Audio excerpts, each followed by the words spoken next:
Alright guys, this is just going to be a quick first look at the Crystaltimes ct700 case. This is their personal project that they have manufactured, basically a Seiko SKX case.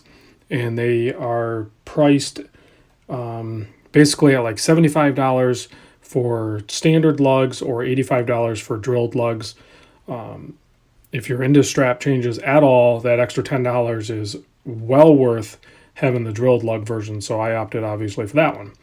So I'll be doing more videos and more testings. I'm going to do a full build on this hopefully and everything. So, but I think primarily what most of us want to see, and I didn't strip down the SKX yet, but so there is going to be a slight optical illusion as far as the differences and stuff, but you know, because you don't have the case back on there, that adds a little bit of thickness. But the side height I did measure, and they were basically the same. I forget what it was, like 7-something millimeters. So some of that optical illusion is the fact that you have the bezel and the case back on there.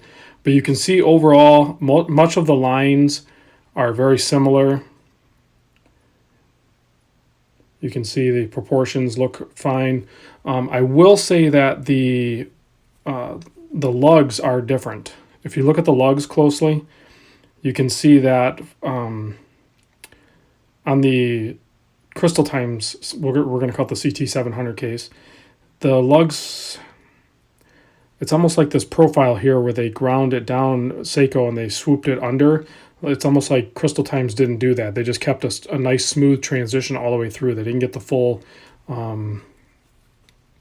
belly of what maybe Seiko does. I don't know. Do you guys see that? You see what I'm saying?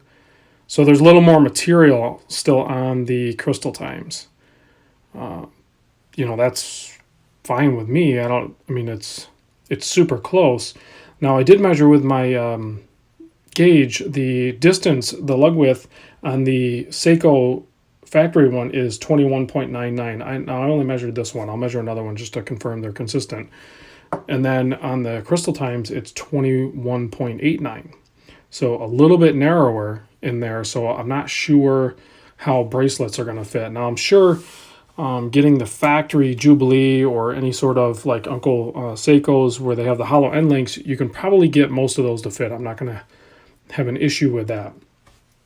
Where you might have problems are with the solid end link one. So I took the Angus Jubilee bracelet off from Homer's watch, and we can go ahead and try to put one of them on here real quick, if you bear with me. Now this case did come with, I think for the first 100 of them, I think there's a special deal, promo deal, that I have. I'm not sure if they're all going to come with. This one came with the crystal gasket. It came with the case back gasket. I have it sitting off to the side, and it came with the fat spring bars. So that's all really nice to have. So just for kicks real quick, I'm going to see if I can fit this guy in there. Well, it seems to fit. I think that spring bar is actually messed up. Yeah, that spring bar is messed up on this guy, so... Yeah, so that spring bar ate the dust there. So let's, I'm not even going to mess with the bracelet. We're just going to do the end link. So I'll have to make sure I get Homer a new spring bar there, because that one's definitely messed up. Oh, excuse me, fumbling around here.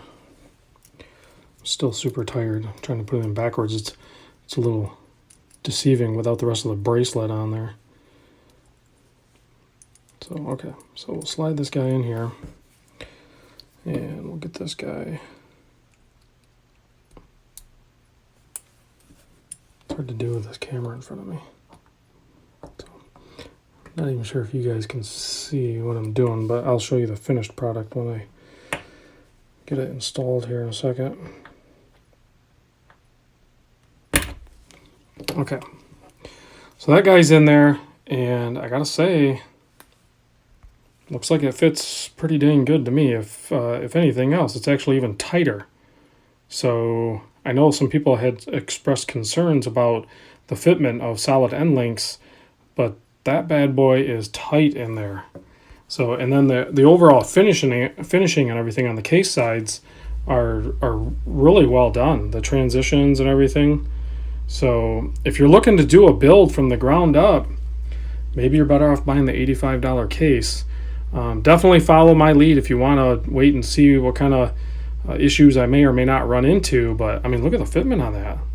That's tighter than on the SKX. So maybe the 21.99 lug width is, it's nice because now you have, variances so you can fit whatever, but 21.89 and you get a nice tight lug end length fitment in there. So I'm going to do a full build on this, guys. It's just going to take me a little while because I have so much going on, but I just wanted to share a little bit with you first, so we can check this thing out and determine if it's something you want to look at getting. But right now I don't see anything scaring me away.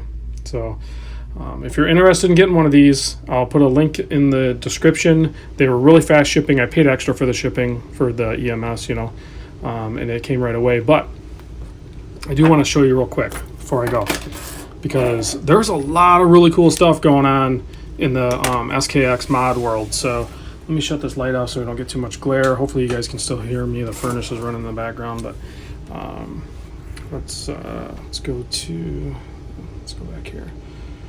I want to show you they're also working on a 3 o'clock position of the SKX case. I bet you they'll have this thing in production soon. Now, the first iteration they did, I wasn't too keen with. It was more of just like a regular SKX, and it looked really weird. But since they reshaped the case a little bit and added these crown guards so that they were, more traditionally styled for a 3 o'clock case, I think you really have something cool here. So if you look, I don't know, their side profiles look good. Let's go back.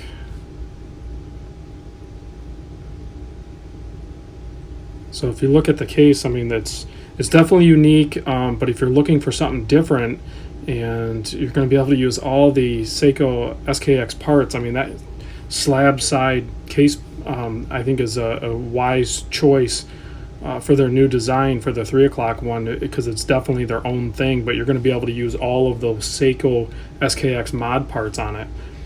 So very cool. Look out for that guy soon. As soon as that goes into production, I'll probably pick one of those up too and do a build on that. So, all right, guys, thanks for watching. I'll see you real soon in the next video.